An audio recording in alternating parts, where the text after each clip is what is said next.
counties in Oklahoma, Bryan, Carter, Johnson, Love and Marshall, and Cook, Texas.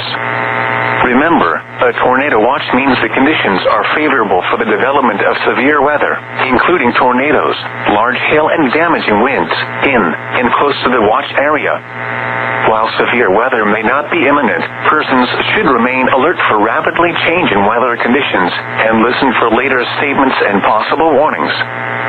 Stay tuned to NOAA Weather Radio, commercial radio and television outlets, or internet sources for the latest severe weather information.